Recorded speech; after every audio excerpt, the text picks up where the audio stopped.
Hang on.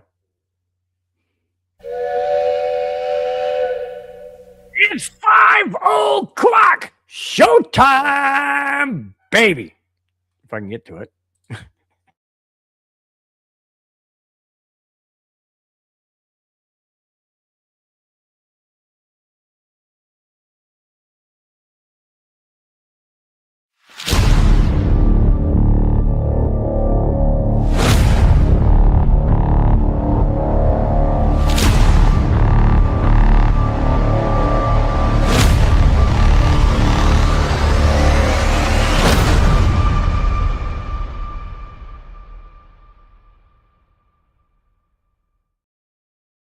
Hello, Bronco fans and football fans everywhere. Welcome to the Broncos Buzz on the MHRT network, as well as our own channel, Broncos Buzz on YouTube. This is a show that is everything Broncos and brought to you with emotion, passion, honesty, and of course, Spence's comments, my comments, your comments in the chat. We are Broncos Buzz. This is a Friday, guys. First Friday, is it? Yeah, first Friday in March. And last Friday before daylight savings kicks in. no, oh, that's right. I was thinking that daylight saving time was next Sunday. It's not. It's this Sunday. You're right. This is the last Friday before. Hey, how you doing, Juju? How you doing, JoJo? He said. I mean, JoJo. We're live. How are you? Hope she's doing good. Bill asked how you're doing. Good. Nice. All right. Can Daddy get a kiss?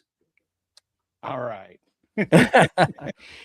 So, yeah, this is the last Friday prior to daylight saving time. So, guys, we mentioned last week that we will remind you. We'll do it now. We'll also do it at the end of the show. We don't want you to forget, because if you do forget, you're going to be late to wherever you're going, unless you live in Arizona or Hawaii, because they don't change. But anyways, daylight saving time, midnight, or is it midnight or 2 a.m.? I think it's 2 a.m. 2 a.m. We move up to 3 a.m. Not me. What I do is I do it like 9 o'clock on Saturday night Yeah. or 8 o'clock. I just said, I'm not doing all that stuff. It's ridiculous. But yeah, daylight saving time kicks in, but our show will still be at 5 p.m. Whatever 5 p.m. is, wherever the sun is, it's still going to be 5 p.m. show. just to kind of confuse you guys.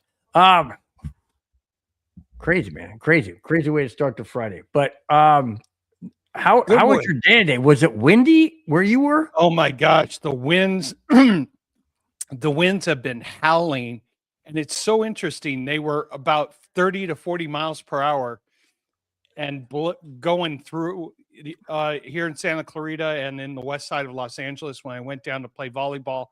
And it was like, as soon as we got on the volleyball court, it stopped for maybe a good 3 hours, and then it was blazing all over the place. I'll tell you why it stopped when you guys play volleyball. Because you walked onto the court and said, "You better stop because I need to have a good game." I needed to get some good exercise. Yeah. And speaking of stopped, I'm looking out our window right now. We have no wind here. How about the wind down there? Right now, let me look outside. Nope, no wind. But I'll tell you what, I worked at the golf course, dude. It was so windy yesterday and today. I got pelted. There's a tree right behind this umbrella that I have where I'm at as a starter. And there's this tree with these little like round berries. They're green berries. I don't know what they are. But anyways, I felt like somebody's throwing something at me. And I turned around as these berries were flying off the branches, smacking me in the back of the head and the neck. I'm like, this sucks, man. And it was cold. It's a cold wind. Yeah. You know? Now, I know people back in the East are saying that ain't cold. That's just California cold. But yeah, it's California cold because we're not used to it. So that's the reason why it was cold. But other than that, you had a good week? Had a good week, busy week, and things are going well at work. Most important thing, kept the boss, I think, happy this week. Happy wife, happy life. And Happy you know what my wife. wife said? You know what my wife said? Because I said there is no rhyme for husband, but she came up with the good one. You know what she said? Happy house, happy spouse. I thought that was pretty good. Okay. I'll take that. Of course, anybody could be a spouse. Anybody could. She could have been referencing herself, you know. That's what I'm saying. That's what I'm saying. It didn't connect, you know. I mean, it did because I gave her the satisfaction. Saying, "Oh, that's pretty nice, babe. Thank you." And I thought, wait a minute. Wait a minute. She was doing this, you know. That's a boomerang. That's a boomerang back to her. Yes, of course. All right, we want to start in the chat. Let's go. Absolutely. Chat is already blowing up. This is fantastic. Leading off, batting first is Jack Kenna, 916. Cheers, gentlemen. At Spence, too far for you to catch up, brother. Probably. Right. Yeah. But there you go. There you go. The night's young. Follows it up by saying, "Love the show." Thank you so much, man. We love your participation. Jack. We love your comments. We love your support. Absolutely. And Jack follows it up again by saying, "Hit those likes. Hit the like button. Hit the subscribe button. Tell your friends, your enemies, your in-laws, your outlaws. It don't matter. Just tell them to watch the show. You don't have to like them, but you know, have them like us. You don't have to like them, but have them like us." Hopefully, hopefully you do like them. Let's see. David Yonkin said Broncos country. Yeah. Mr. Yonkin. Jack Kenneth says, Spence, what a wonderful daughter. There you go. See? Yep. That's my little stinker. I mean daughter. Well, she was a stinker when she was a baby. I mean, all of them are. Victory Lap says, yo, fellas. Victory Lap. What's up, Victory Lap? Follows up by saying, no work today. All right. Hey, you can watch the entire show. Nice. That's good. That's good, man. Okay. What? Salute Madungus' channel? No, it says salute Vic. Salute Madungus' channel. That's what I'm saying. Broncos Buzz. It's Broncos Buzz, not Madungus' channel. Yeah, but we're broadcast on his channel too. I know, on his network. Well, we gotta share the wealth. Oh, got it. Or well, it could be the channel. I don't know. Whatever. As long as we're broadcasting, it's a good thing. Exactly. Now, speaking of a good thing, let's hear it. This is not so good. This is a sad thing. This is a sad thing.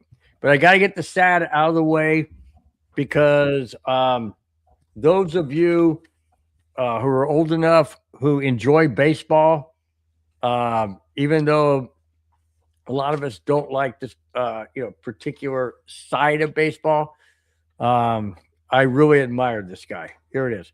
Longtime Major League Baseball umpire of 37 years, 37 seasons, I should say, has passed away after falling and striking his head on his hardwood floor at his house.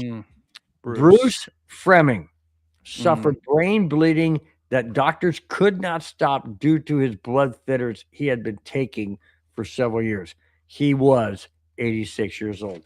Bruce Fremming, I remember, he was one of the greatest home plate umpires in the entire Major League.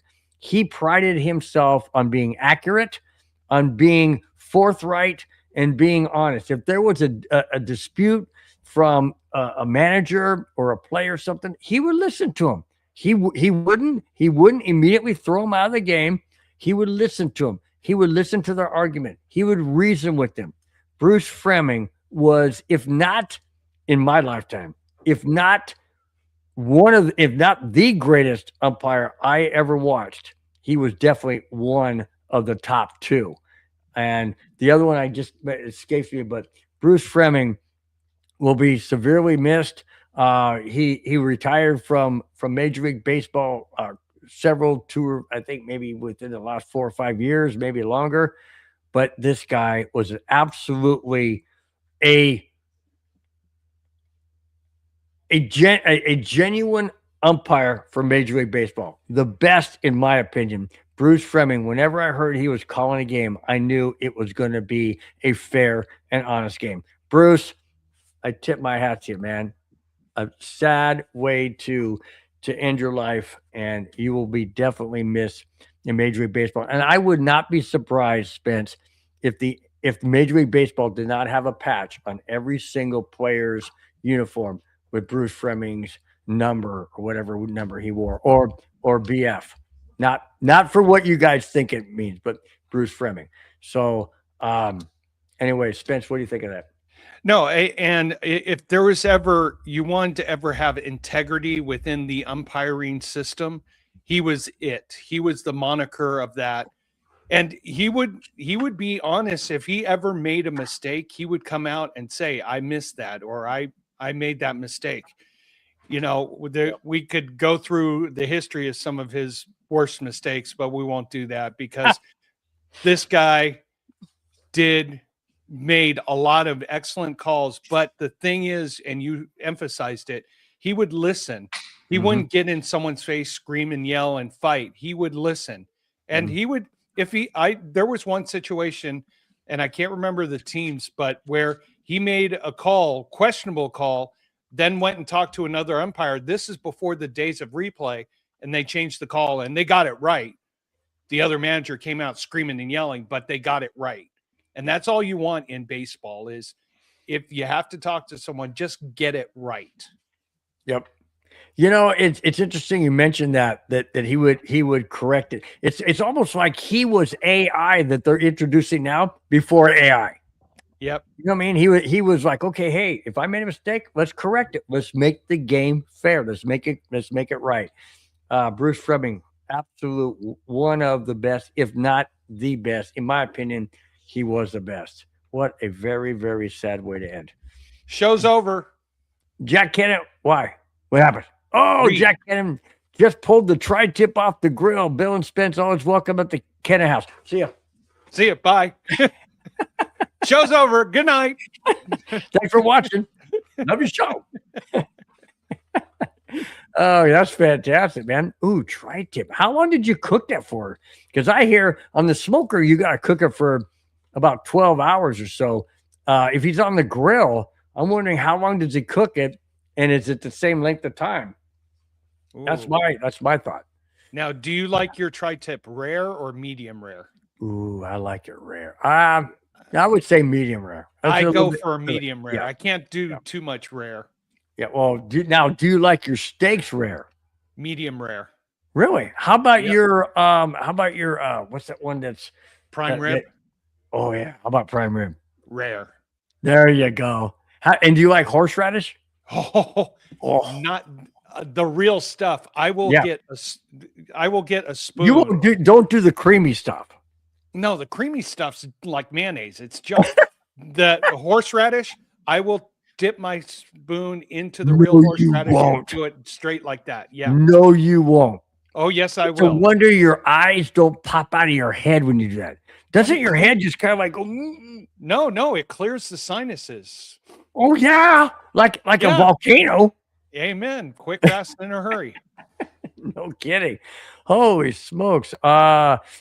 Victor Lap, before we get the second time, Victor Lap said, sounds fantastic. No kidding, man. Victory Lap wants to go too.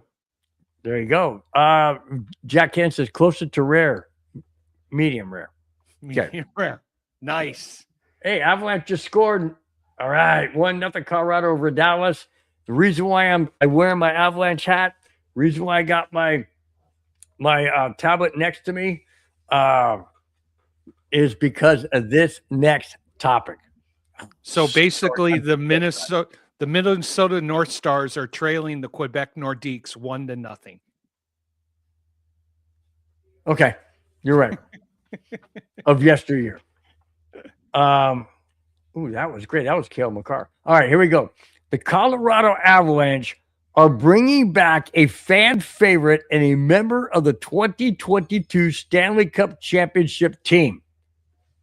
Just notice the Avalanche banner up there. That's not the one. Great, but here we go.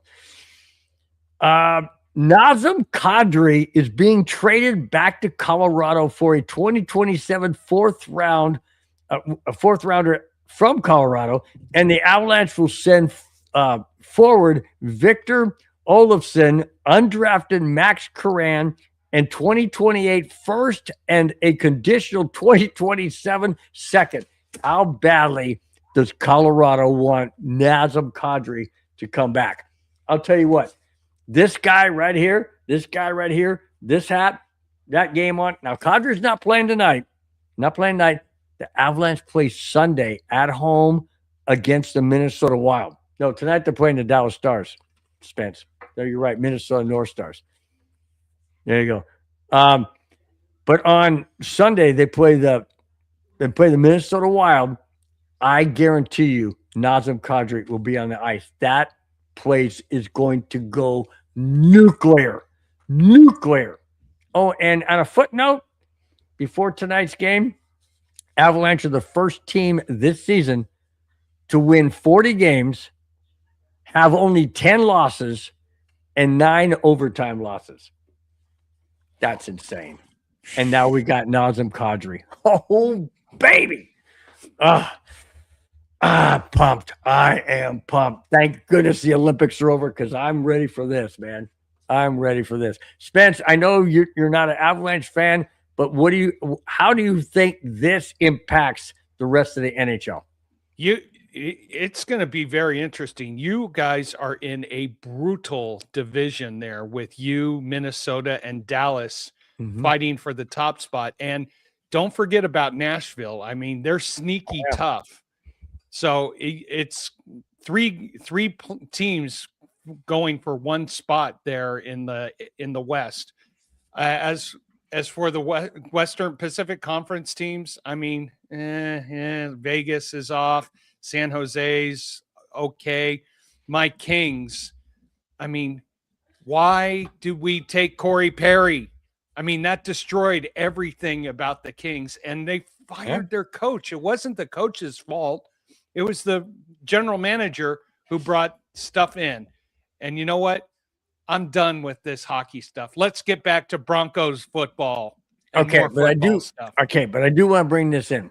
Biggie says, I thought this show was called Broncos Buzz, not hockey. Jack Kenna follows up by saying, at Big E, it is. Here's how I'm going to start the show next week. When I say everything Broncos and sports topics. I mean, come on, guys. Other shows on this network just specify Broncos. We diversify. We bring in other things other than the Broncos. Why?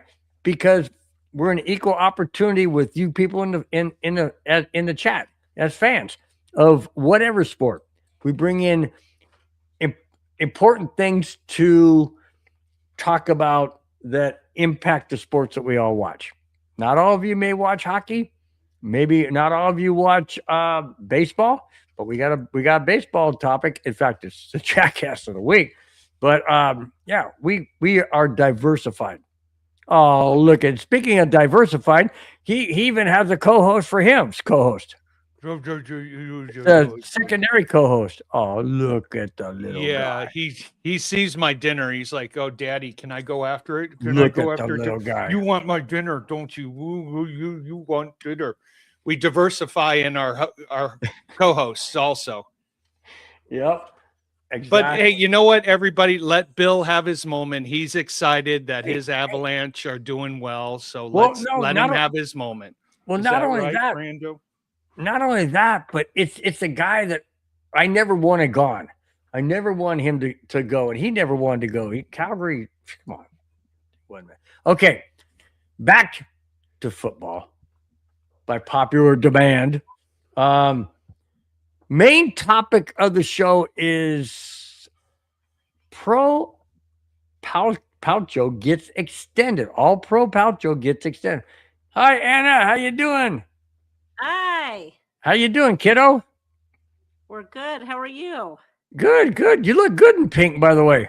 Thank you. Have a good show. Oh, we are. We're going to have a good show. We just got to get back to football because people don't like me talking about hockey. So. Okay. Right. Well, have fun. All right. Take care. Thanks. See ya. So you get a kiss from your daughter, a kiss from your dog, and a kiss from your wife. Dang, you got the trifecta, dude. I'll take it. At least the wife was last. At least the wife was last, so that was good. You got her to kind of icing on the cake. Oh, dang. Dallas just scored. That was 1-1. Crap. Okay. Focus. Let's put our Back to the main topic. The Denver Broncos have re-signed offensive lineman and restricted free agent Alex Palcho. I'll call him Palcho. To a 2-year contract extension worth up to $11 million with, 5.6 million guaranteed. That's almost half. I mean, that's over half. The versatile lineman started 10 games last season at left guard and has experience at right tackle, providing crucial depth and potential future starting stability for the team. But what does that mean for Ben Powers, which we will get into? But kind of give a little bit of thought, not so much about Ben Powers because we'll get into that. But what's your thought? Okay, here's the deal. Let me give you some more. Contract, 2-year deal, up to $11 million with, like I said, 5.6 guaranteed. He's a versatile backup / starter. Play both tackle and guard. His impact retains a key young player who filled in for starters in 2024 for Mike McGlinchey and 2025 for Ben Powers. There's the Ben Powers reference. Content signed out of Illinois in 2023 as an undrafted free agent. He has only 3 penalties in 31 career games. That's good. You stole my stat. but here's the flip side of that. Flip side of that is who's number 72? Bulls. Yeah, Garrett Bowles is the flip side of that. He's had 31 career penalties in three games. Just kidding. It seems like it. No, this is a good signing because you want to have as many capable linemen as possible. You want to make this a serious competition, not just for one position, but all 5 positions. And if he doesn't make it, he's a valuable backup as my dogs go nuts, barking and as loud as they can. Daddy's still here. But what you want is you want to raise the level of competition. These guys, we made it to the AFC Championship game last year. If it wasn't for one resource, we would have been in the Super Bowl. Now you got to keep building on that, and it takes top competition at each position to keep building and building. He's got the ability. He's got that. Of course, you said 3 penalties called. Mm-hmm. Well, called. True. Got to say that in 31 games. So he's got the way to be clean out there. Dude, break that down? Break that down. That's 1 in every 10 games. Yeah, that's ridiculous. And that wasn't just holding penalties. That is all penalties. Yeah, that's ridiculous. Think about that. That's mind-blowing. So this is someone who's going to be a valuable asset and is definitely worth the investment. Oh, absolutely. Absolutely. $11 million for a lineman. That's not all that high, it's, for 2 years.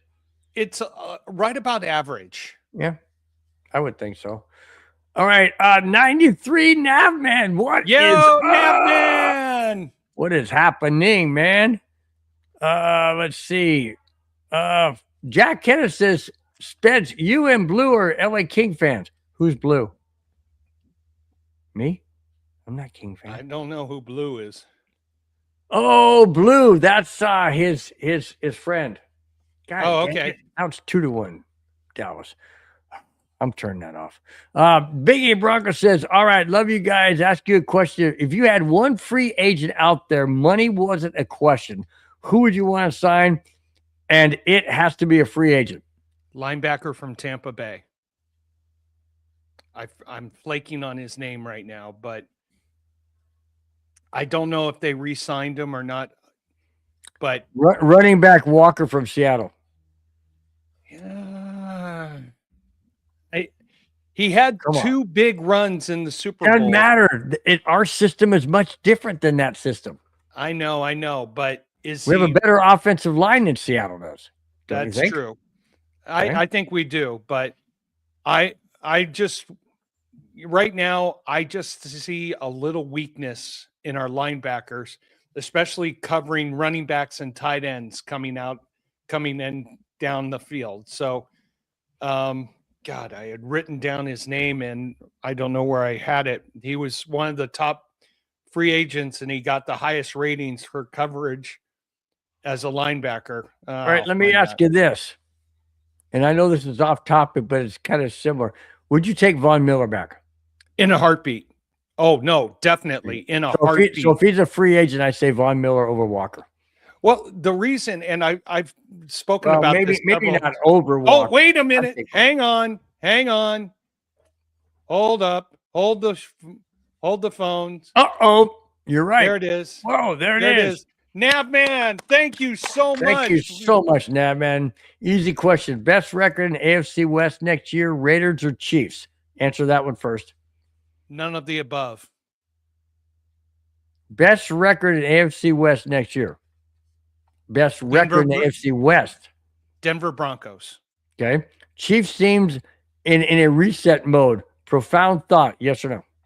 No, I think with that trade that they made, segue to next topic. With a trade that they almost next topic, but go on. With a trade that they made, either they've got a vision for some valuable resources in the draft, or they're trying to clear cap space so that they could bring in valuable free agent commodities. So it's going to be interesting to see how KC plays the free agency and the draft game after not making the playoffs. So it's going to be interesting.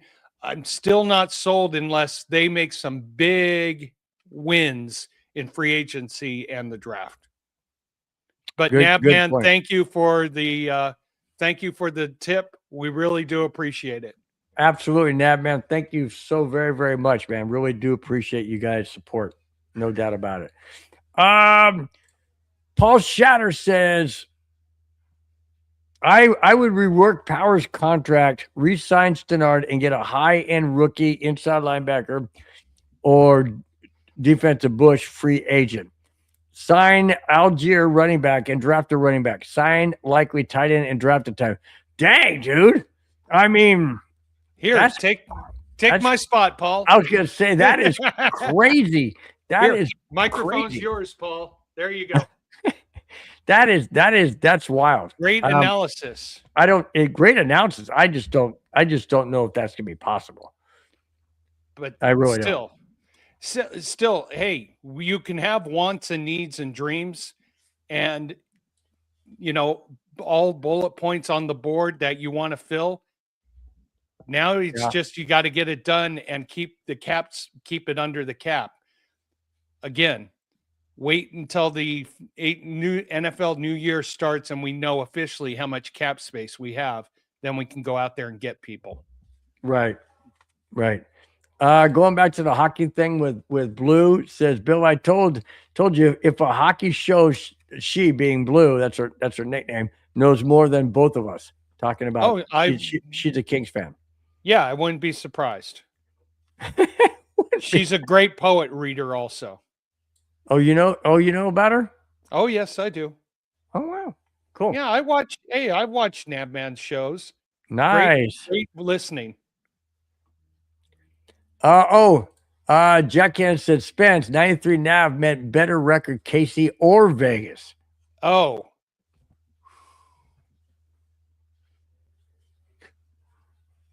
You know what I want to say, but I know what you want to say. I want Kansas City to finish last. I really do. Right now, as it stands, with the unknown of Mendoza, I got to go with KC, but I'll be definitely must-watch TV in the preseason to see how the Raiders' chemistry comes together and if they can evolve into something very special. True. Now, there was a comment brought up about Ben Powers, so let's hit that topic right now. Let's hit it. ESPN's Jeremy Fowler feels and identified left guard Ben Powers as a potential trade candidate during this offseason. Powers enters and here's the key. Powers enters a contract year with significant financial burden, which Denver could use more cap flexibility by releasing him. Now, do you think that's a smart move, given what the main topic is, that we extended Palcho, and he's only had what, 3 penalties in 31 games? Do you think that's a better move, and to let Ben Powers go, or do we try and restructure, or does Ben Powers want to hit free agency? I mean, this is the conundrum of all conundrums with the Broncos, because no matter what you do, it's going to have a repercussion. Is there a absolute right answer? I sat while you and I were talking about this last night. I stuttered. I could not come up with an answer, because you release him, great, you have cap space, but do you bring in, or do you have enough room and enough competition to bring in someone else who can fill the need? If you pay him, are you strapping yourself against the cap to bring in additional resources? And what if he goes to another team and then ends up blowing up and being great? There you go. So this is one of those that there's not a definitive answer. Holy cow. Whoa, Nab man. I have to cut you off right there. Nab man. Oh my gosh. Thank you so much. Thank for your you. support, man. Really do appreciate it. Go ahead and read that one, Spence. Hardly any veterans in the Raiders will exist after March 11th. Chin, Stokes, Butler, Keontae if Max is traded. Rookie contracts only. Fact. Well, hey, if I remember right, listening to you guys, you had somewhere in the high 80s to $90 million in cap space available for this offseason. So this is why I spoke about. The Raiders are going to be the must-watch team, because you got a stud quarterback coming in. Now, can you fill in with spots around him where you're not overpaying a resource, but you have people who fill a necessity? And like the Broncos last offseason, we didn't go for the big win. We didn't go for the big signing. We went for a need that created value for our team. Now, if the Raiders can do that same thing and not try to go for the big bang, like Stephon Diggs, I mean, he got released. Do I want to see him on the Broncos? Honestly, no. Does he go to the Raiders? Oh, I know Jack Kennedy doesn't want that. He already told me that. He does not. Yeah, Jack does not want that. But again, this is the one issue that I see with Stephon Diggs, if I'm going off topic here. He's a number 1 receiver, but he's got a number 1 attitude with a diminishing number 1 skills. Mm-hmm. This is what a lot of teams who are having success are going to, not the one stud receiver and then the also-rans.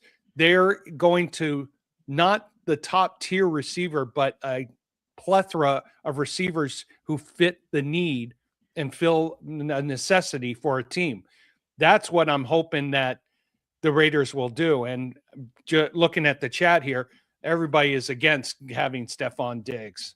Yeah. Yeah. Thanks again, 93 Nabman, for your super chat. Really do appreciate it. Second time, absolutely.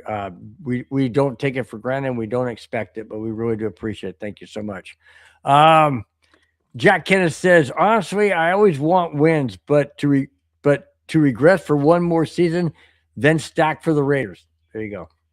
Ooh, regress for another season under first year head coach Kyle Kubiak. Not sure that would be a good move to tank. I mean, to regress further than 3-14, you can't really do that. That's messed up, man. That was messed up, Spence, but that was true. It's true. Can't win. Hey, Skeet! What's happening, y'all? RNFL. Raider Nation football. That's what I can think of. There you go. There we go. Nice. Nice to have you in the chat. Thank you so much for being here. Really do appreciate it. Or it could be right now filling up on light beer. Close enough. Well, that's true. That's true. See? 93 Navman said, Ski what? Not Raiders. Raiders. Yep. There you go. Hey, Paul Shatter, I will agree with that. Get Keenan Allen away from them. Away from them. Bill, you addressed this. Now everybody's going to start bringing the rumors back. We don't want those rumors back again. I don't want Keenan. I don't want any good players on the Chargers. Come on, man. You know that.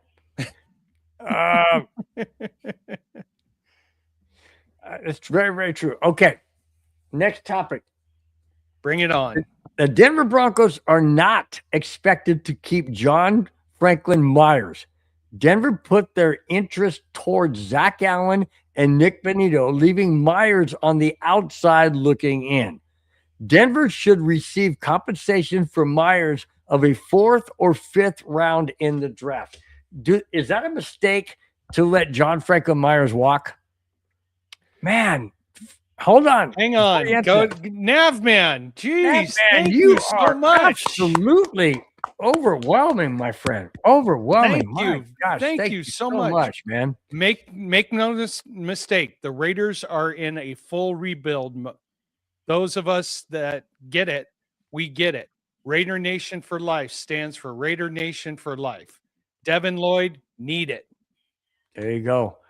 So if they're in full rebuild, is he saying that he's willing to have another last place season? Well, I mean, that's tough. That's tough to swallow. And the only reason I can say it's tough to swallow, Navman, is because the Broncos fans, Broncos country, suffered 9 years of that after winning Super Bowl 50. We suffered until we got Bo Nix. Sure, we didn't make it to Super Bowl. We made it to the playoffs. Then we won the division and home field advantage and still didn't make it to Super Bowl, but it's a work in progress moving forward. I'm telling you, those 9 years felt like 90 years. It felt like an eternity. It really did. We had Russell Wilson. I'm sorry. And we had who's that one from the Ravens? Was come on, Flacco. We had Flacco. We had a whole bunch of. It was a mess. Oh, and then we had what's his freaking face? We had Nathaniel Hackett. I mean, it was pathetic. So I'm hoping, Navman, you're not saying you want to go down that road. I really hope you're not saying you want to, because it was hard. It was hard. It was gut-wrenching. I watched every Bronco game and still did the neighborhood and everything, but it was difficult. It was absolutely difficult and tough. I hope you're not saying you want to go down that road, but if the Raiders do rebuild, in my opinion, it should be a lot quicker than 9 years. What do you think, Spence? I think, well, again, must-watch TV. You got Tom Brady, who's up there helping ownership and helping the general manager, so he's bringing a new culture there. You've got a great new quarterback, not yet, but coming, who's got a new attitude. You got a new coach. Everything is on the up and up. Now what's going to happen with free agency? Are the free agents going to want to come there? And are they going to be willing? And is the Raiders going to be willing to pay, or are they going to try to overpay for higher than necessary talent to fill a need? It's good. It's got to be one of those Raiders. You got to get not the top tier guy, but the second level guy to fill a need. Then you can build a chemistry just like the Broncos did. I mean, we had Sean Payton came in, ejected the disease and the virus of the team. Lo and behold, we did a rebuild, made the playoffs. It's possible. Yep. Paul Shatter is the only person. I have to give this up to Paul. He's the only person that understands me. that understands me. Says Bill and I hate the Chargers because we suffered as Bronco fans in San Diego. Hello. We have to hear all the Chargers. Oh, they've won 5 in a row. I've been a Charger fan forever. You mean you 5 haven't? minutes? No, you haven't. Forever has been what? There was one guy. I'm not kidding you. There's one guy. I was listening to a talk show, and guy calls in. He goes, I've been a Charger fan my whole life. The Chargers have been since 1960, right? He says, I've been a Charger fan their whole life or their whole existence. And the guy goes, how old are you? He goes, I'm 12. The guy's like, how can you be a Charger? He goes, I meant my whole life. I'm like, well, you just screwed up right there, dude. That just proved my point. Just proved my point. Yeah. But thank you, Paul. You totally understand me. Clayton Hey, Huron. Hey. Clayton, you the man. You the man. He says, smash that like button and share, guys. I absolutely agree. Jimin 819 says, hi, guys. We should get Algier. Everybody says that. Of course, we would love to get this guy. But I don't know, man. I don't know if we can or not. Clayton Ron says, man, oh, man, busy week. Hey, we're glad you had the time to stop in and give a shout out in the chat and let us know that you're here and your support. And we really do appreciate it. And now that you entered, Spence is exiting. So, hey, it's the way it goes. Paul, you did not just say that. Paul says Raiders have been rebuilding for 20 years. Wow. That was a shot across the bow. Gosh, that is crazy, man. Crazy. But hey, you know what? When was the last time the Raiders went to Super Bowl? 1980 something. Yeah, that's wild. Yeah, it's been a while. So Clayton says, reason why he's been so busy is he's painted and repainted his whole new house. Oh, that's right. You moved. That's right. You moved. That's fantastic. Hey, you know what? You got to do what you got to do, Clayton. And you know what? It's gratitude. It's gratitude for what you're doing. You really, that's great. I'm really, really glad that you're busy with your new house and all that. It's fantastic. Sorry about that.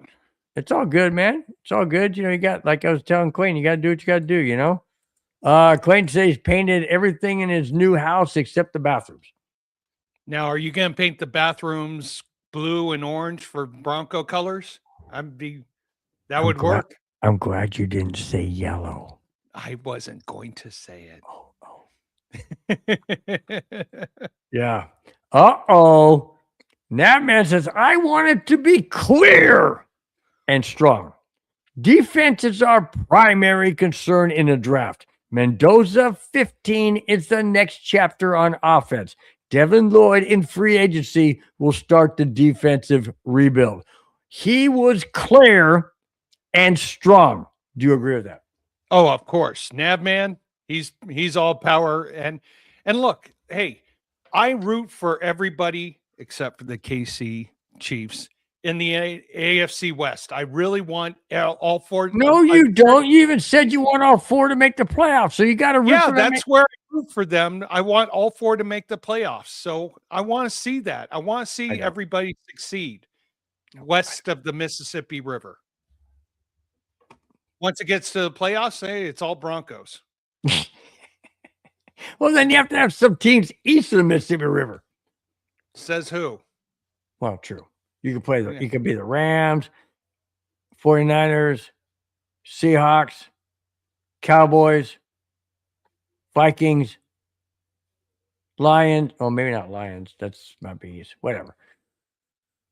Yeah, that's all right. Hey, Paul, you're very, very welcome. Thank you for understanding me. Really do appreciate it.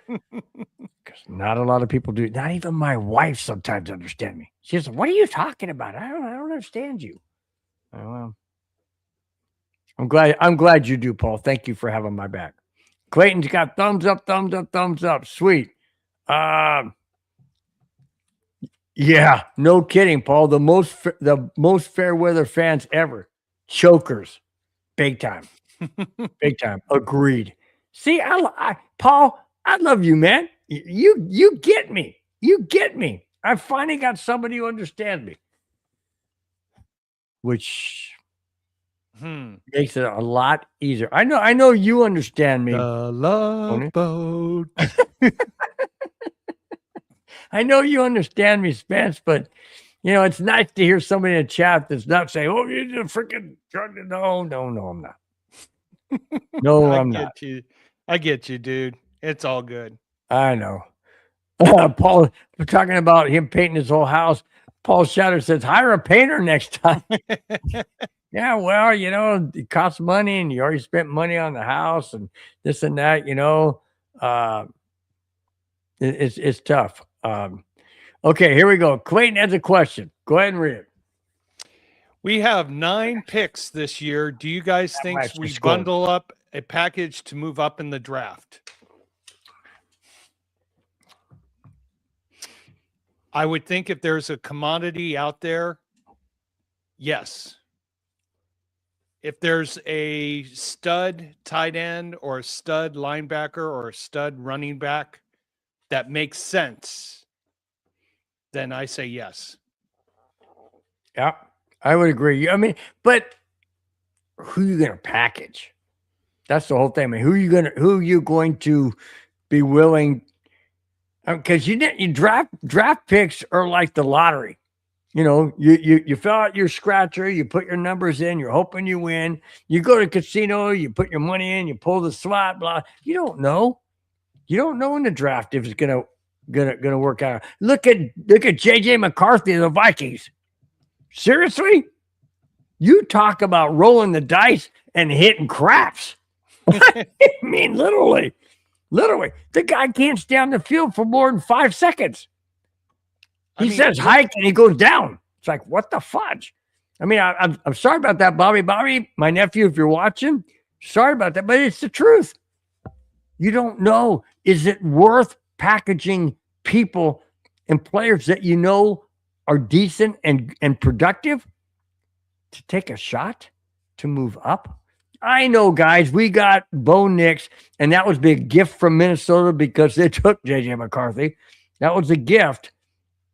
And we got Von Miller in the draft, and we got PS2, and we got other players that have proven their worth. But there's always that one fly in the ointment that you could end up just saying, what the heck did we just do? You know what I'm saying? Does that make sense, Spence? Oh, makes big time sense. There are sometimes picks where you watch a team draft a pick, like Atlanta taking their quarterback so high up. Yeah, he was out of the top 6. He was rated 6, but Atlanta jumped up and got him. Yeah, and my buddy of mine who now he is not working for the Broncos anymore. He's moved on to another organization, which I can't talk about.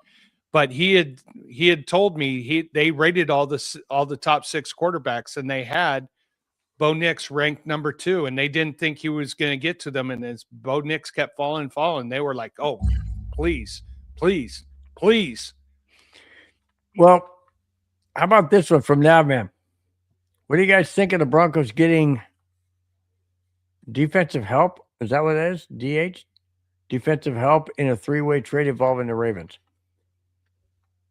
Well, who on the Ravens would you want? I mean, the Ravens have massive cap problems at all positions right now. So they're trying to unload some salary cap space so that they can bring in some more resources. I don't know if I want to be involved in a trade with the Ravens right now. Yeah, good point. Good point.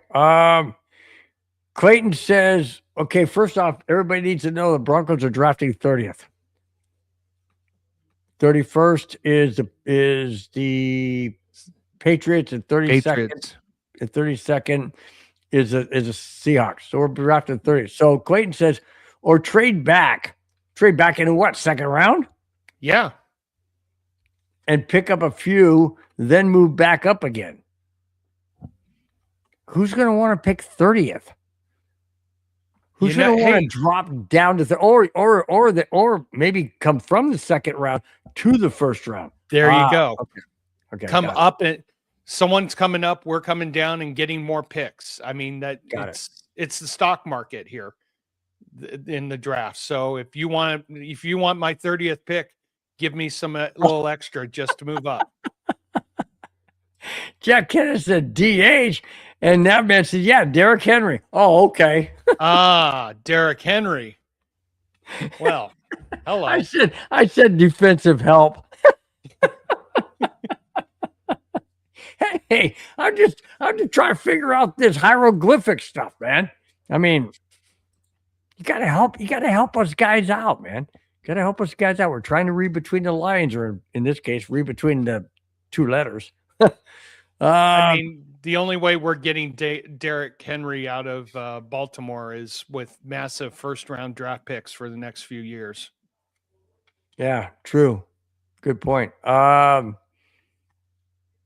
Let's see. Everybody said Derrick Henry. Yeah, we figured it out. Madungus chimes in and said Denver needs to sign Cade Otton at tight end, move up in the draft to get Kenyon Sadiq. Or I think it's Sadiq, whatever. Oh, Nav man, you are absolutely mind blowing tonight. Absolutely mind blowing. Sorry, Madungus, he trumps you. This free agent this year is going to be drama all the way. Oh yeah. Well, free agency's already been crazy. Already been crazy because you are going to see some quote unquote high priced talented guys who are not going to be picked up early on. I mean, who's the biggest free agent that you think is out there or potentially out there? Is it Von Miller? No. Is it Aaron Rodgers? No. Is it Kyler Murray? No. Oh, we got a Kyler Murray story. Bring it. Hang on. We got a Kyler Murray story. Oh, you want me to bring it right now? Bring it right now. I'll bring it right now. Here we go. I'll put that on the side. Here it is. Talking about thanks again, Nav, man. Yeah, you've been amazing tonight. Thank you so much. The Kyler Murray story talking about free agency. The Cardinals are looking to move on from Kyler Murray. There are 5 possible landing spots for his services. 5. 4 of them, okay, I agree. 1? I don't get this one at all. So hold on. Number 1, New York Jets. Well, they want everybody. New York Jets want everybody. They don't want Jared Stidham, which we have a comment. Oh, hang on. What is this? Is this real? Wow. Well, he's going to take it out of the MHRT. But thank you, boss. Madungus. Thank you. Oh, yeah. Thank you. I'm speechless. You got to read it because I'm absolutely speechless right now. Bill thinks we should draft ding dongs in the first round. Well, they're tasty. I mean, they're delicious. They're wonderful to eat. Whoa. Ding dong is a double meaning, is where he's coming from. Oh, I know.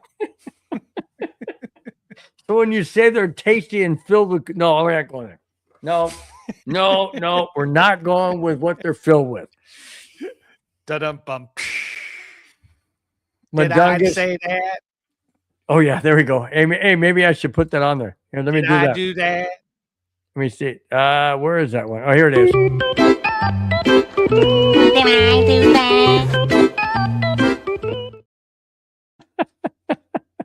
Oh my gosh, Madungus, thank you so much, man. Honestly, started a war. Honestly, I'm just.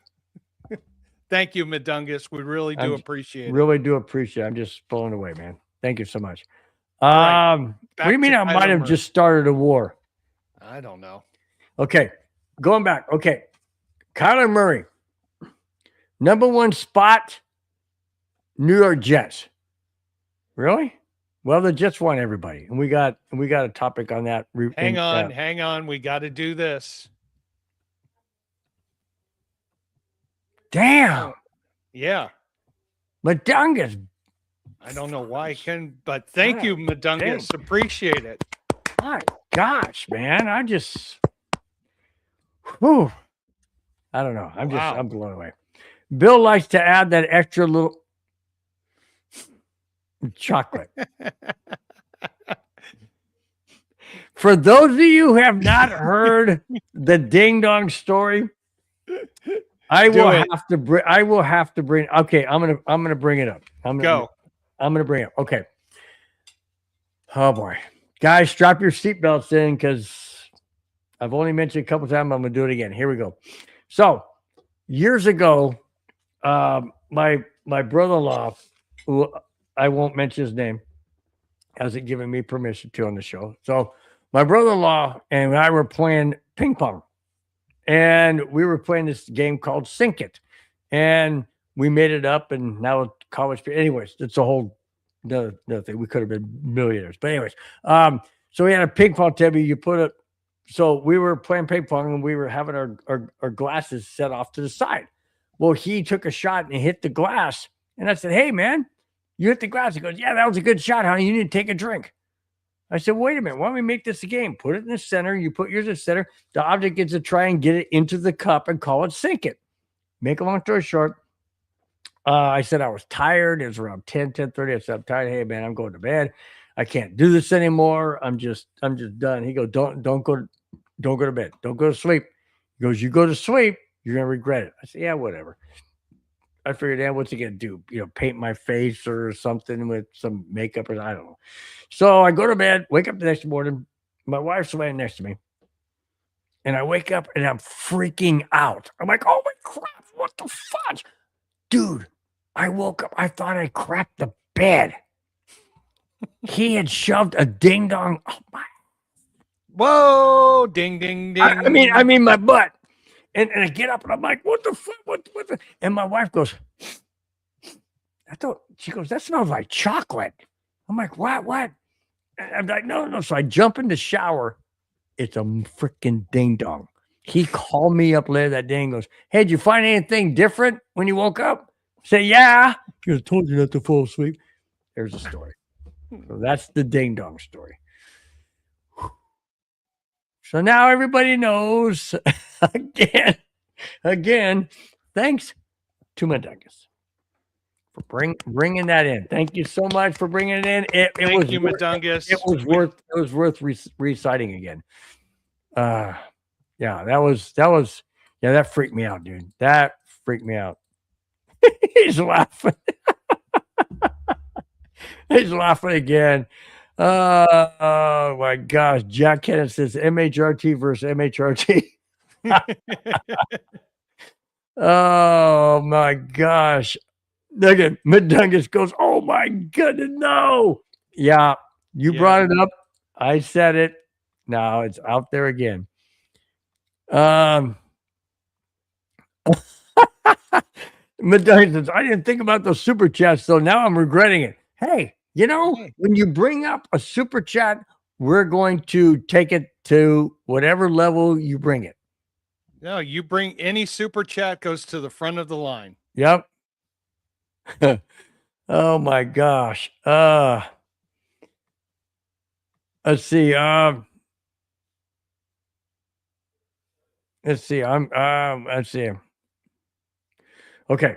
Now we're at the Kyle Murray one. I'm still at the Kyle Murray. So here we go. Back to the beginning. So you guys, in case you missed something. The Cardinals are looking to move on from Kyler Murray. There are 5 possible landing spots for his services.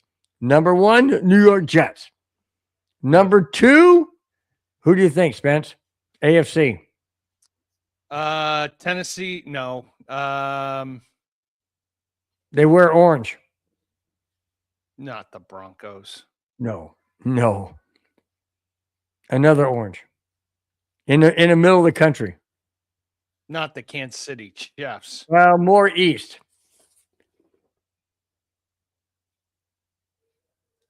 My brain's not working right now. Cleveland Browns. Oh God. Well, Next, Atlanta Falcons. Are you ready for this one? let's hear it. Indianapolis Colts. Doesn't sound that awkward at all, given Jones' situation. Okay, so the Jets, the Browns, the Falcons, and the Colts don't surprise me. This one, I am shocked that this one is one of the top 5. It's not at the top 5, but it's in the top 5. This one's surprising. Los Angeles Rams. You want hey Matthew Stafford Kyler is Murray behind on the Rams. insurance policy. Hey, look, they took Mayfield when he got booted out of Cleveland, and Mayfield made a good case for himself to get a contract with Tampa Bay. So you go to a system. Look, Kyler Murray has the talent. He just lacks the killer instinct. I applaud the Arizona Cardinals for what they did, because that was a brutally tough business acumen decision to make. You have a guy who's been there, who's been the heart and soul of the team, but he has not progressed and taken that team to the next step. So what do? You keep replacing all the other parts, or do you start over from scratch? Now, here comes the big question. You ejected your starting quarterback for the last 6 or 7 years. Who are you taking now? You're not picking number 1 in the draft. I think you're picking number 3, 4, or 5, or somewhere around there. So what do you have up your sleeve? Who's out there in free agency that can come in? Who's on the team right now that can exceed what was taking place? I commend the Cardinals for making that decision, but they got to have a plan B ready to go. So it's going to be watch and see for the Cardinals for the next for this offseason. True. Speaking of major trades and what the Rams are doing, how about this? Holy smokes, Nav! You have got to be kidding me. Whoa. Nav man. Wow. Okay, you know what? Nav man, he's coming on our show. He's going to be a co-host with us. Nav man, you want to be on the show next week? Say yes in the comments. Wow. Dang. I don't even. You got to say that. I can't even think right now. As a fellow content creator, I will tell everyone it is not easy to do. Always a challenge. Kona and Spence, hats off to you both. Oh, hats off twice to me. Yeah. Oh, see, you get both of it. So okay, well, you just take over the show. How's that? I guess I'm a nobody, but hey, it's okay. No, this super chat, I want you to send it back on Wednesdays. You know with what? The Wild Wild West. You know what? Deal? Off-season friends, no such, not so much in September. Amen to. Oh no! Whoa! Hang on. I don't normally do it. I know I'm doing both. Just hang on. Whoa! I don't normally do this. No, wait a minute, Bill. I know. I All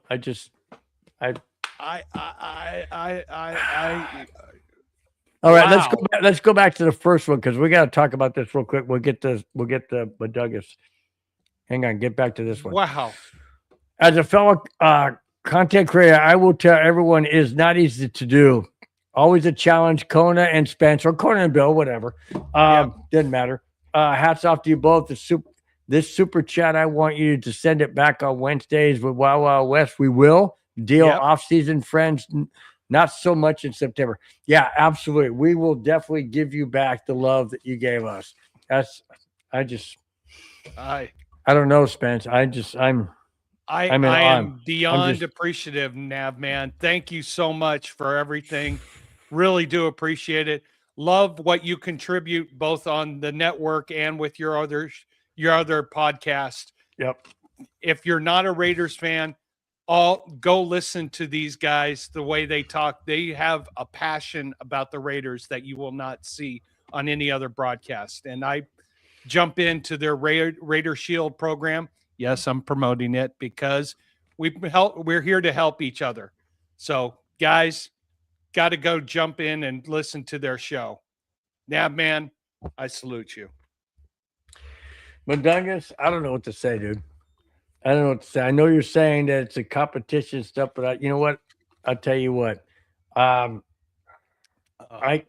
don't have any words other than gratitude. I mean, thank you. Wow. Yeah. I'm just thank you. Just amazed. Thank you. Yeah, Thank you. Mundungus, thank you for that. But thank you for the opportunity you give Bill and I every single week to be part of an incredible network. So thank you guys so much. Oh, wait a minute. Hang on. Another one. I'm calling a truce before my wife kills me. Love you guys. Mundungus, love you too, man. I was about ready to say your wife's gonna kill you because the mortgage payment ain't gonna get paid. Hey. But Mundungus, in all honesty, and I mean this from the bottom of my heart. I mean it's from the bottom of my heart. And I've said this to you many times. 3 years ago, when you watched the very first episode of the Broncos breakdown, as it was known back then, and then you asked me to be on your show, and I said, why? Have you watched the first episode? And you said, yes. I said, then why do you want me to be on your network? And you said, and I'll never forget, and it's always been my motivation. You said, because you always try and strive to be better, and you always try and strive to be the best you can. And that's what I took a liking to. And that's, to me, that meant the world. And that's why I brought Spence on, because Spence is an asset to the show, not an anchor. He's an absolute asset. Thank you. And I really do appreciate him. Mundungus, thank you so much for seeing that potential in me and giving me the opportunity. And I certainly never want to let you down. Thank you so much. Yeah, Mundungus, and thank you for just giving us a platform that we can show our passion, show our love for broadcasting and the Broncos, and be supportive. Thank you for letting me fill in for you on occasion on the neighborhood. I really do appreciate it. Have a lot of fun doing that. So thank you just for giving us this opportunity to be a part of what you've created here. Wow. Nav man comes in and says, Mundungus, much respect and love for your team. Thank you so much, Nav. Really do appreciate it, man. God, this is I don't even know if I want to go on the rest of the topics. I'm just like overwhelmed, dude. I really am. I mean, you know what? I really we'll discuss it. I would love to have Navman be a part of this I would show. too. I would love to have him on an as a guest. episode. Absolutely. And Nav says, we only spend what we can spend. For us, that means we love what you are doing. Wow. Amen. Wow. Thank you so much. The only reason why I capture these on my phone is because I'm just so just appreciative of you guys. Just so appreciative. And I capture it and keep it on my phone so that I can remind myself of what I need to do to make this show what it is that you guys want to see. It's a lot of work behind the scenes, but it's a lot of love. It's a lot of love. And Spence and I want to bring a great show to you guys. We really do. We don't do this primarily for us. We do it for you guys. If it wasn't for you guys in the chat, we mentioned it many, many times. If it wasn't for you in the chat, we might as well not even be doing the show. You guys are the reason, and that's why we love doing the show. You guys are the backbone, the reason, and that's why we do it.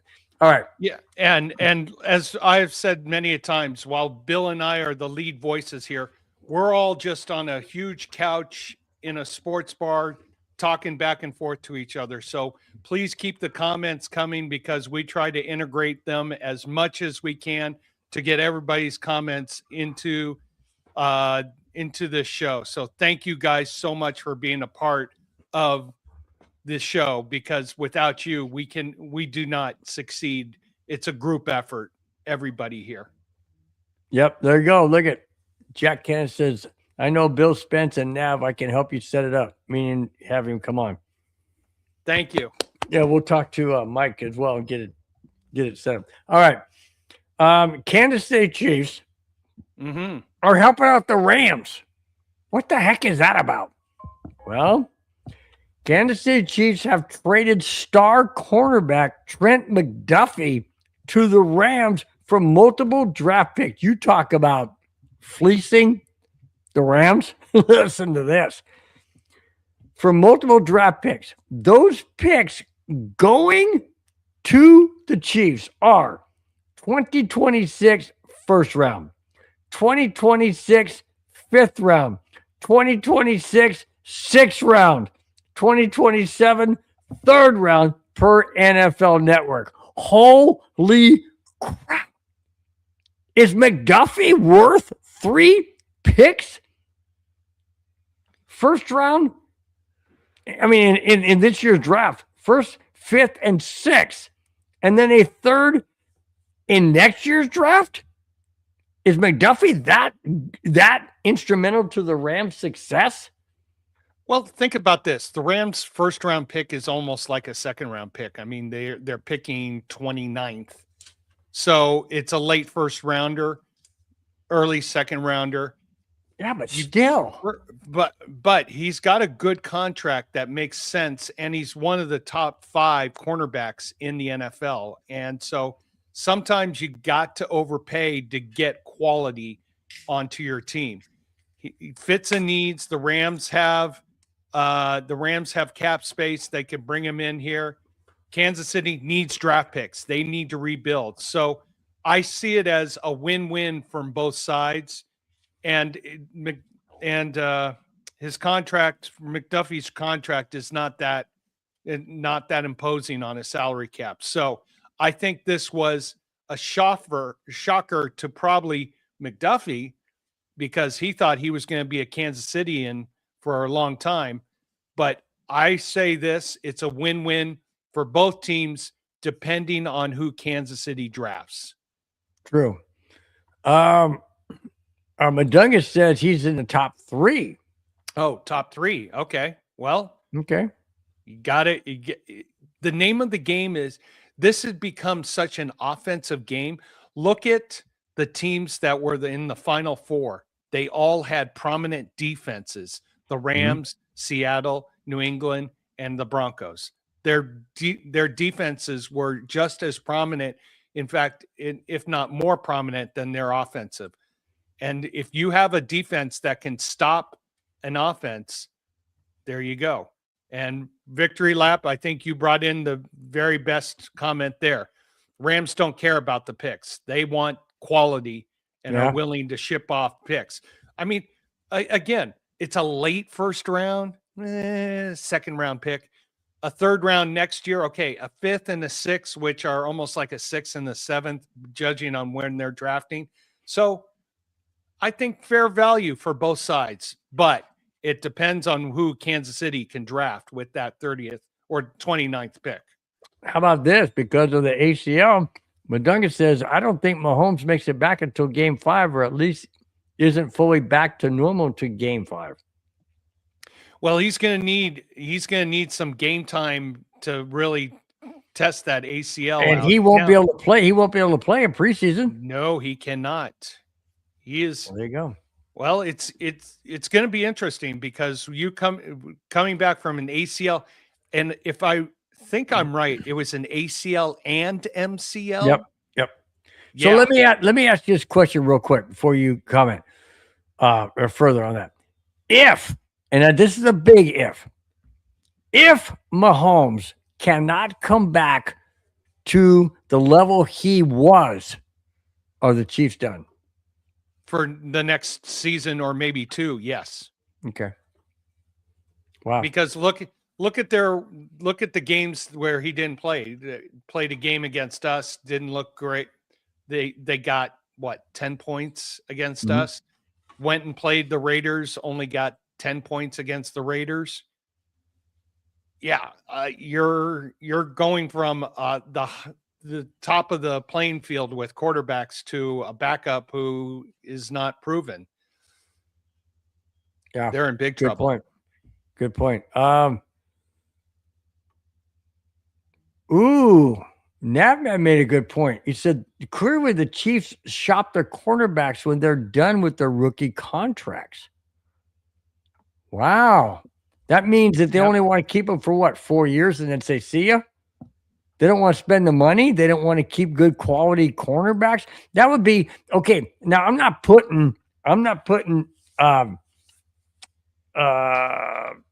what's the name in the PS2 category. But if the Broncos would have done that with PS2, can you Oh, no. imagine? What I mean, can you imagine if they would have done that with PS2? Oh, heck no. So my question to you is, Spence, before we get to the next topic, why would Kansas City be willing to get rid of one of their top 3 cornerback in the entire league? Because they don't want to pay him? Are you serious? Well, it That seems doesn't make sense. That doesn't make sense. it seems where the Broncos are more focused on developing and being a prominent defensive team more than offense right now. Kansas City is the other way around. They want to be more prominent on offense than defense. Oh, so they want to be like the 1980 Chargers with Dan Fouts scoring 45 points, but losing 49-45. Well, hey, that was this past year. I think that they lost 7 or 8 games by one score or less, where last year they were winning all those games by 1 score or less because the offense. So it's a strategic approach, and Kansas City seems to be more focused on their offensive abilities rather than their defensive caretaking. That's just stupid. You have to have a balance. You have to have a balance. You have to have a good offense, maybe not dominant, but defenses win Super Bowls. Go back to all the different. Look at the Chicago Bears at 85. Yeah. Look at the Broncos at Super Bowl 50. The Ravens. Now, granted, the Broncos offense in Super Bowl 32, but their defense was solid too. But the offense of Super Bowl 33, when we just destroyed the Falcons, that was offense totally. But you see what I'm saying?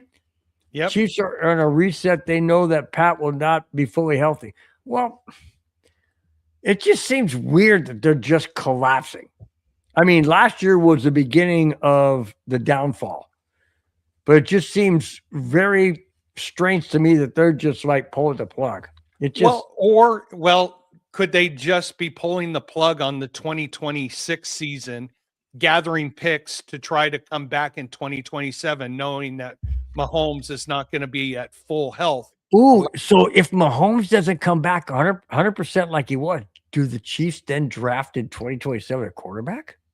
No. If he doesn't come back ready for 2026, they'll try to get him ready for 2027. Right, but I'm saying, but what if he can't be what he used to be? Are they still going to draft a quarterback? Interesting thought. It's part. Yeah. It's possible. Speaking of quarterbacks, oh yeah. How about this one?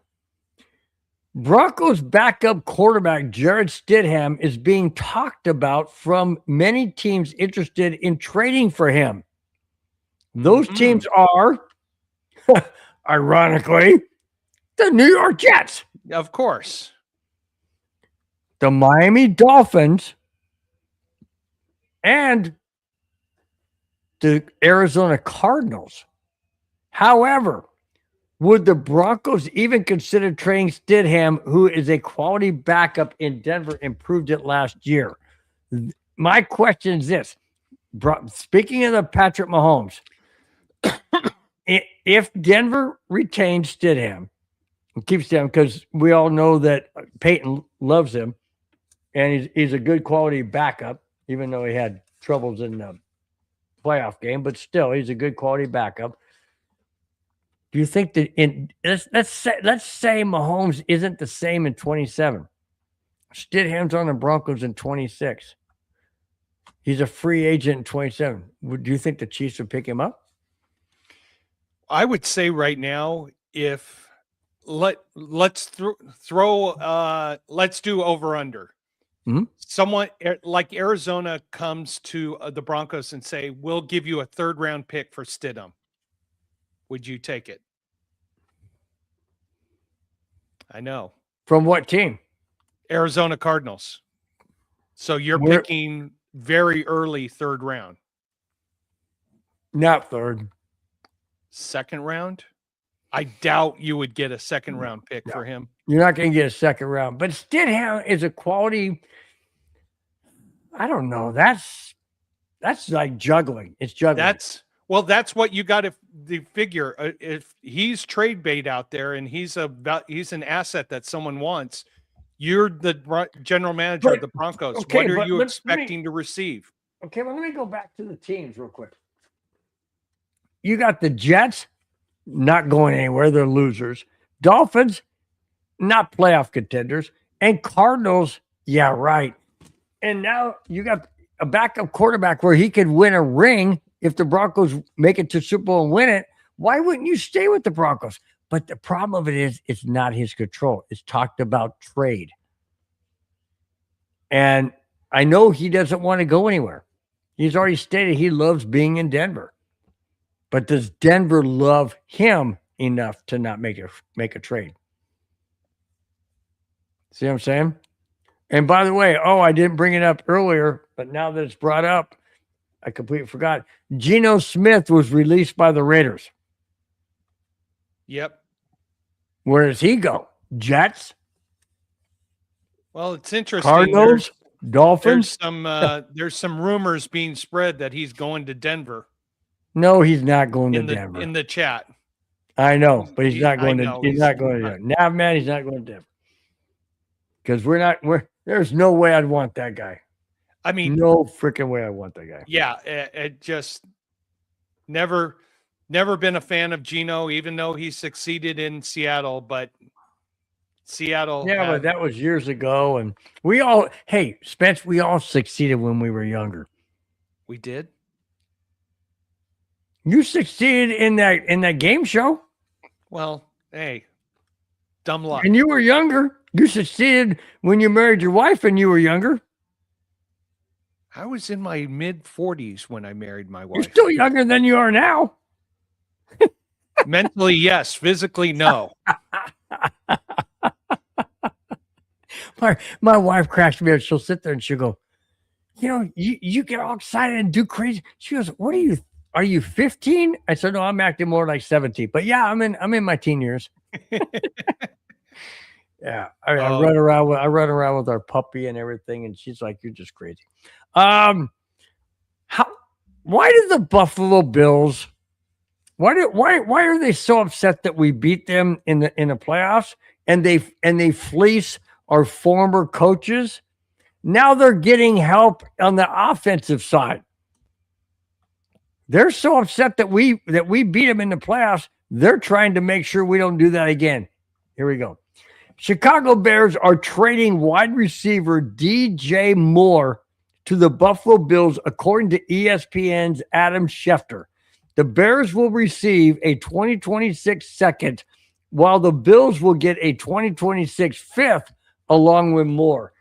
Do the Bills now elevate themselves higher than the Broncos from last year? No, or not? The Bills still have issues on the defensive side of the ball, which they've got to address. Yeah, this helps their offense and it helps,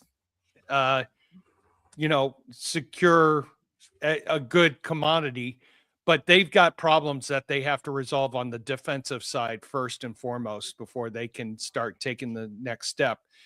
Josh Allen, I like him. He is a talented guy.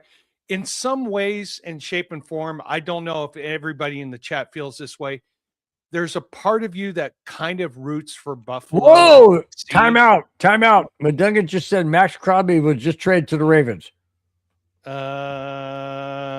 Holy smokes! Is that true? Yes. It is Max true. Crosby has been traded from the Las Vegas Raiders to the Baltimore Ravens. The Raiders will receive 2 first-round picks in 2026 and 2027 as part of the trade. The move comes after the Raiders shut Crosby down for the final 2 games of the 2025 season due to a knee injury. leading to speculation about his future with the team.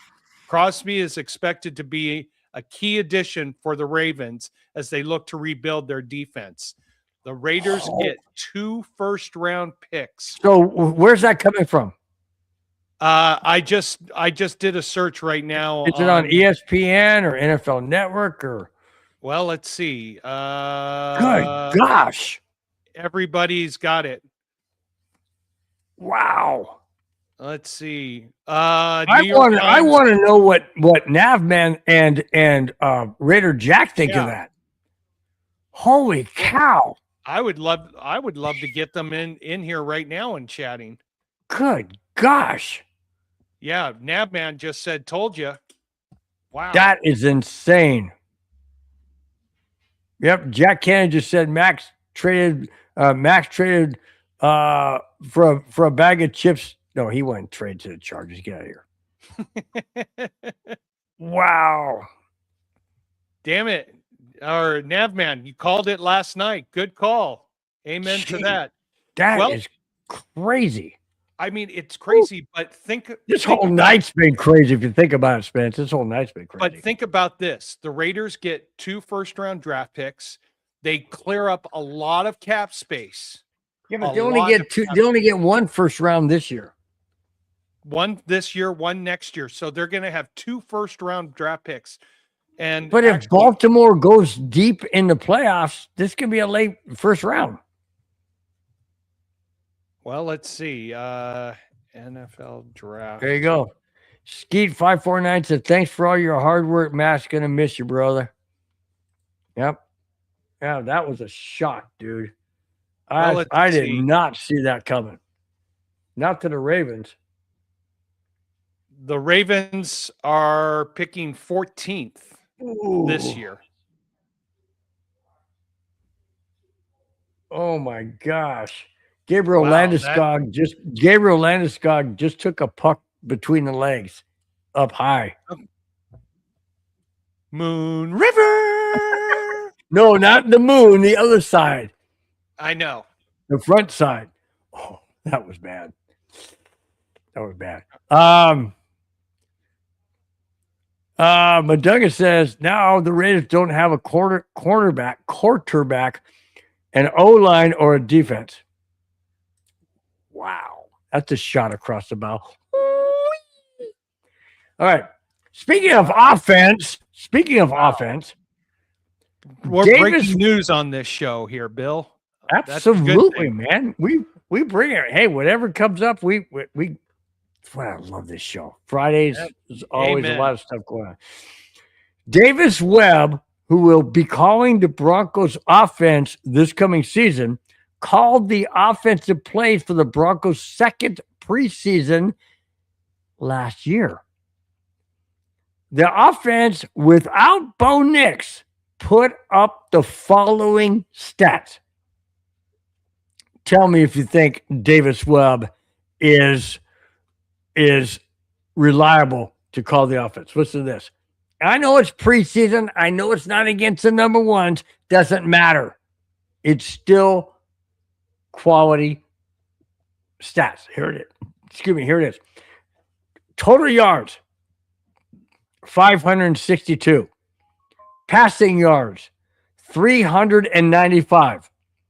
Rushing yards, 167. Points, 27. First downs, 27. Davis Webb, congratulations on being offensive coordinator and play caller. I have 100% trust in this guy getting the job done. Why? Because what I just stated. A number 2 against number 2, number 3s against 3s, 2s against, it doesn't matter. Davis Webb is this generation's offensive mind. Not Sean Payton's yesteryear's offensive mind, but this year's and moving forward to the offensive play calling. Spence, do you agree or disagree? This is going to be what we need to watch in Denver, in Bronco country coming up. Definitely Davis Webb proved himself in the preseason. That was preseason. Now he's going to be moving to the regular season. Will he get a full, uninterrupted, unaffected opportunity to make the play calling? That is the challenge that I see. I think he's proven himself to have this opportunity, but will Sean Payton's ego get in the way? Will his attitude interfere with this? Will he have to interject? I say, Sean Payton, hands off. Let's see what happens. You know what may really happen if we start the season 1-2, 1-3. You know Sean Payton's going to go yank. It's mine again. So he's earned the opportunity. He's earned the support of the team. Now he just has to prove it on an actual regular season level and hopefully succeeding. He's got a great established relationship with Bo Nix. They are on the same plateau. You saw Bo Nix several times during the past 2 seasons really get into Sean Payton's face during a game and really show him some attitude. Now you got Davis calling the shots. Is this going to make a lot of more synchronicity on the offensive side? And hopefully we don't see fourth down play calls like we saw in the AFC Championship game. Yeah, no doubt. Jack Kennett is firing shots across. Madungus says, after our pick of number 1, already better than Bo Nix. Madungus says, who? Mendoza? And Nick said, Jack Kennett says, didn't respond. He was talking to Nav. So apparently, it's not going to be Mendoza. How can Mendoza be better than Bo Nix? I don't see it. You want to know something? Only time will tell. Well, Bo Nix went to the playoffs the first year, went to the AFC Championship and home field advantage, and winning the AFC West second year. I don't see Mendoza doing that. Well, I don't see it happening. I don't see it, but here's the thing that's going to favor the Raiders. If the Raiders are really trying to make a solid push, they've got the fourth place schedule now. So they're going to be playing the last place teams in each of the other divisions, along with playing the AFC or the NFC West. So they have a favorable schedule, which they've earned because they had one of the worst records in the league. Now, what are they going to do to take these steps? They're obviously in a rebuilding apparatus right now and approach. And look at the breaking news we just had with Crosby. So you're getting 2 first-round draft picks, number 14 this year, who knows next year, and clearing cap space. So the Raiders it's going to come down to 2 big things. If Mark Davis can get out of everybody's way and just say, okay, here's the resources you need. And 2, is the management of the Raiders going to make smart choices in free agency? True. Those 2 things happen, they'll start being a threat to the AFC Western teams. Good point. Okay. We are now getting to the jackass of the week. Oh, before that, we got breaking news from Victory Lap. Breaking news. Cocktail incoming. Yeah! Love it. Love it. Absolutely great, man. That's fantastic. Okay. This week's jackass of the week. I was going to have 2. I'm only dropped it down to 1 because of the other topic with the Nazem Kadri and others. But okay, so here is this week's jackass of the week. Ready? Here we go.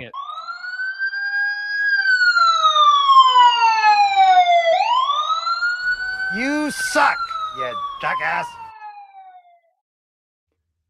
Former San Diego Padres and current Atlanta Braves outfielder Jerickson Profar has been suspended for the entire 162 game season, MLB announced last Tuesday of this week. This is due to his second, not his first, his second. Are you ready for this, Spence? Second in how many years? Oh, 4, 5 years. Okay. All right, I get it. No. Due to his second straight season of failed performance-enhancing drug tests. He failed a drug agreement violation because he had an agreement not to do it again with the MLB last season, but failed that. He was suspended last year because of his first-time offense of only 80 games. This year, 162 full season. And if he fails a third time, he is banned by Major League Baseball for life.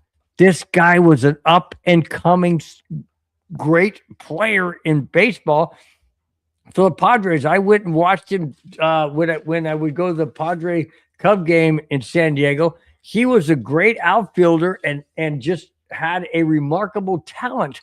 And he's throwing it away because he's taking things that people say, well, I don't know what's in there. Well, it's your body. You should know what's in there. Don't take something if it hasn't been tested. This guy doesn't get it. Use your God-given brain.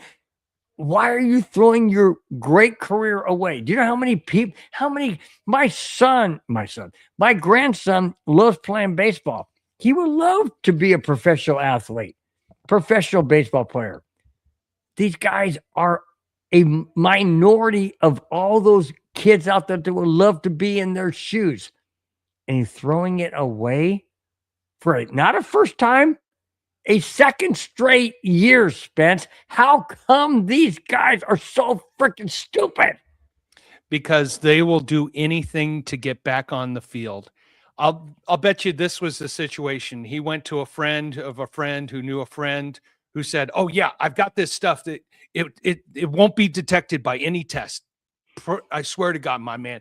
I mean, it's going to take care of you. You don't worry about it. It's all good. It's all good. And he's like, you sure? Yeah.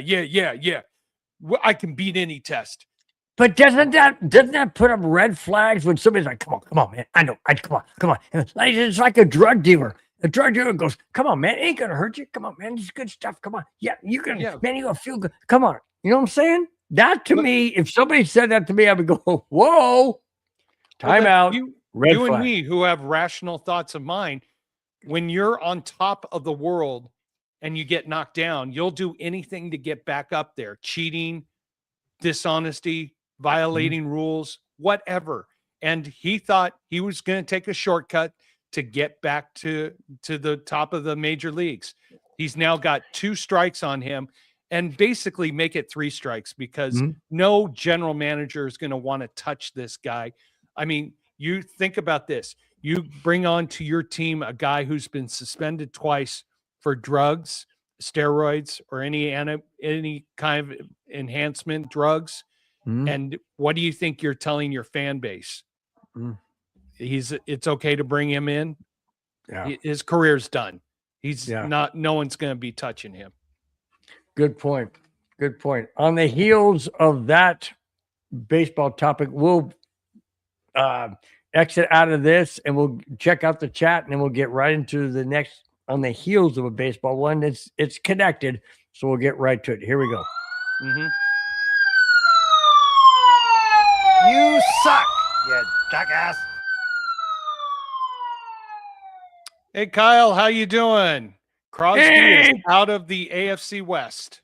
Wow, Kyle, thank you so much for chiming in. I haven't seen you before. Thank you so much. I think he's been here before. But have I been here before? Probably mentally, physically. Just kidding, man. Just kidding.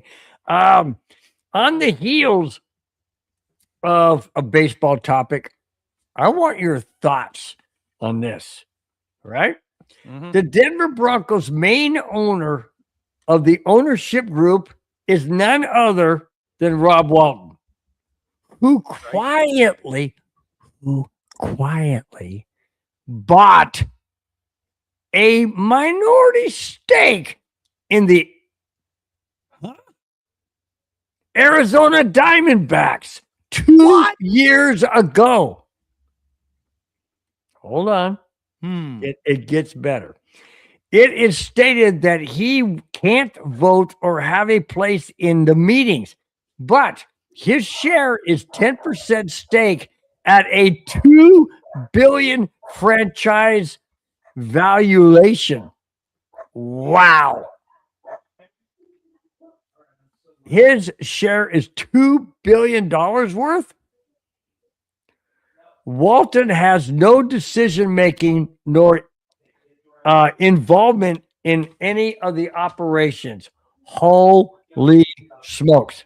Now, that being said, I understand and have read that the $2 billion worth of the money he put in to buy 10% of the Diamondbacks all went to renovations of their new, not new, but of their ballpark. So my question is this.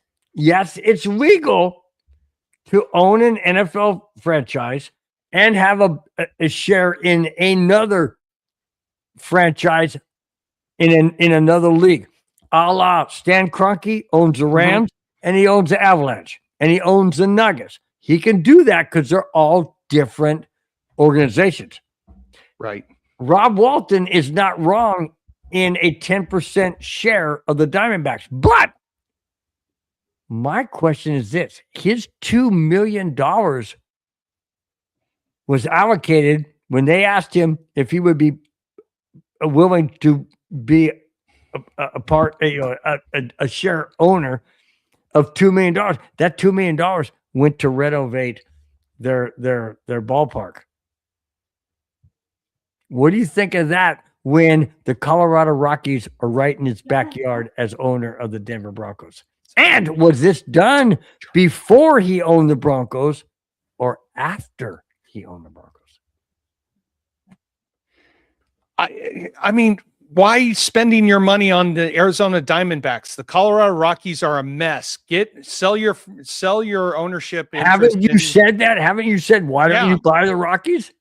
Yes. I mean, the Rockies are a mess. I would love to see the Walton family come in and revamp my Colorado Rockies, who I still have that jacket from my uncle. My Uncle John got me a bullpen pitching jacket the very first season they were there. So let me ask you this. Why do you think Rob Walton chose the Diamondbacks? What, if any, connection is there? If it was before the Broncos, okay, I can understand, he wanted to kind of help out. If it's after the Broncos, why would he choose the Diamondbacks? It's got to be someone who knows someone who knows someone who knows him. So there's got to be a friend, some kind of connection that no one's been able to find out yet. But I'll say this: if there's an opportunity to buy the Rockies, sell your share in the Diamondbacks and please revamp the Rockies. Absolutely. Coors Field is a beautiful stadium. It's all, you don't have to waste money renovating anything. Yep, and the view is fantastic from what I've seen from watching the games with the Cubs and the Rockies, or the Rockies and anybody. That sunset coming down with those clouds is amazing in the outfield. Yeah. All right, we are at the last topic. It has again something to do with baseball and the NFL. Here it is. Former Saints quarterback and Hall of Fame of 2026, Drew Brees, is exploring the possibility of joining one of the groups bidding for the San Diego Padres' new ownership. A sale of the Padres could happen by the start of the 2026 season in April. Drew Brees, Rob Walton, all of these people that even though it's not baseball, but it's God, what's come on, Tom Brady, part owner. All of these guys want to be part owners to keep their legacy slash There you go. energy alive. Do you think that's a good move? I mean, Drew Brees was drafted by the Chargers, played for the Chargers before he got injured, and then went to the Saints and Sean Payton. Now he wants to be part minority owner of a possible ownership group of the Padres. Do you see that as something that he's doing to keep his name alive in the San Diego realm, or do you think it's maybe an investment, or what do you think it is? Investment. It's sports franchise at the professional level. The four major sports franchises, their values are just going this way.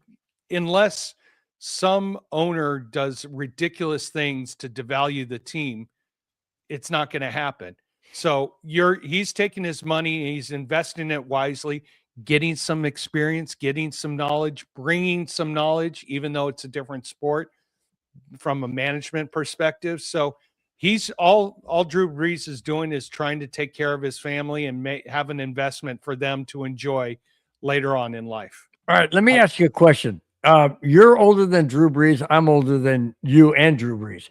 But the question I'm asking is simply this. You get into any sport and your longevity is probably mid-30s, correct? So you have to have mid to late 30s, unless you're Tom Brady, and then you play till like 90. But so you have to have something after sports, after your sport career, correct? Yep. Peyton Manning goes into broad doing his own thing and wine and whatever. That being said, is this something so that they can hang on to the passion they've had ever since they was a little kid? I think it is. I mean, if I could play at that level, I would do that and then get involved in the sports industry in some shape or form. I worked for a minor league baseball team in Long Beach. They were known as the Long Beach Barracuda, became the Long Beach Riptide. Oh, yeah. They moved out of Long Beach.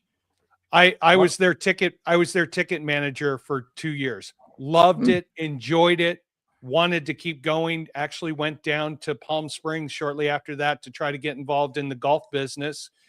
Got pulled aside by one of my dad's friends who basically told me, "You want to get involved in golf management?" I was like, "Yeah, I'm really gung ho." He's like, "You're too smart for this industry. Go find something else." And I went, "What?"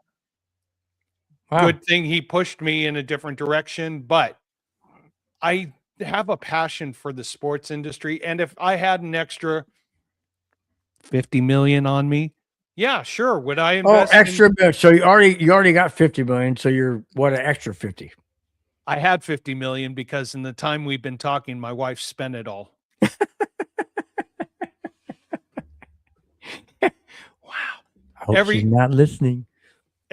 She's at a school function right now, so she's not listening, but someone's probably listening. Your parents are. Yeah, my mom, hi dad. And your parents are like, God, he had 50 million? What? Aiden. Where'd that go? Sorry about this. Give me a sec. No problem. Casa de la Chaos in full force. I got my wife going this way, my daughter going that way, my son going that way. Hey, you know what? You're a dad. That's what happens. It's called the receding hairline, which is receding even more and more and more. Oh, sorry. Mine's already gone. Well, that's called being a father. Yeah, absolutely. And Papa.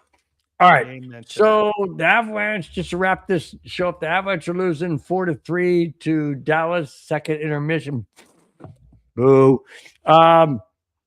Spence, we're nearing the end of the show. That was the last topic. Great show. My gosh. Yeah. Unbelievable stuff in the show. Unbelievable stuff. Amen. Absolutely. Let me give the shout outs to everybody. As the USA is up 4-1 here in the top of the fifth inning, got the bases loaded with one out against Brazil. And the World Baseball Classic. World Baseball Classic. So just want to say thank you to everybody. Jack Hanna, thank you so much. Yes, you're way ahead of me on the beers tonight. I unfortunately got to keep them a little lower than normal, only because I'm on a new medication and I'm doing acupuncture to help get rid of this essential tremor, which is getting better. And USA just hit one off the wall. 1 runs in, 2 runs in, 3 runs in, bases clearing, double. Score is now 6-1, top of the 5th inning. So, Jack Hanna, thank you so much. David Yonkin, thank you very much. Play brought to you by Conan Spence and his trimmer. Amen. David Yonkin, thank you so much. Victory Lap, thank you for everything. What cocktail was incoming? I mean, we heard breaking news, cocktail incoming. You didn't talk about it. What was it? That's an important factor of the news story. You're breaking news. You got to have the full news, not just the partial news. Big E Bronco, thank you so much for jumping in. Appreciate your time. Paul Shader, thank you very much for your time today. Appreciate it. Skeet, I know, Raiders. Thank you very much for chiming in. Clayton Huron, thank you so much for chiming in tonight. Hey, how you doing? Jimin 819, thank you so much for being a part of the show. Really appreciate it. Kyle Rogers, yes, Max Crosby is gone. He's out of the AFC West. Skeet, good to see you guys again. God bless. And Raiders. But got to leave 2 very special thank yous to 93 Nav Man for all of his super chat. Thank you very much. And for Madungus for your super chats going over the top. Thank you very much.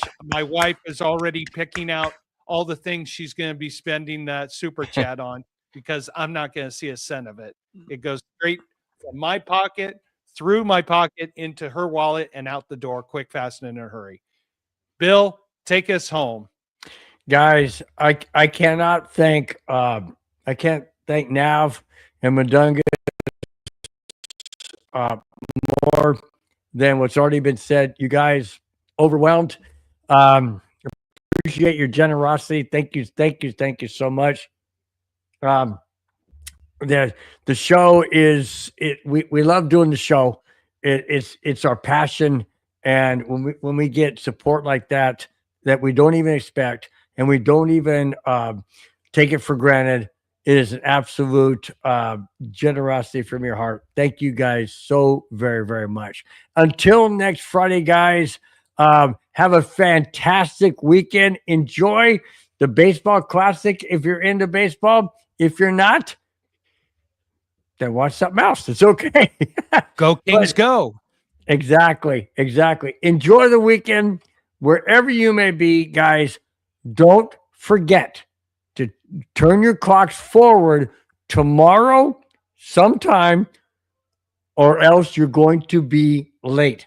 It is daylight saving time, kicks in tomorrow, Saturday. I always do it before midnight or whatever, but it's officially 2 a.m. Sunday morning. Daylight saving time kicks in most of the states in the United States. And that means that you guys will still see us at 5 o'clock next Friday. And until then, guys, enjoy your weekend. Enjoy whatever you do. We thank you each and every week for being here. We love you guys. Take care. Bye-bye. Fast lane when I pass in the street, bag of money in the passenger seat. Simcoe's been asking for me on the road from the west to the east. Way up, I might never come down, cause the coast's racking up the flame out.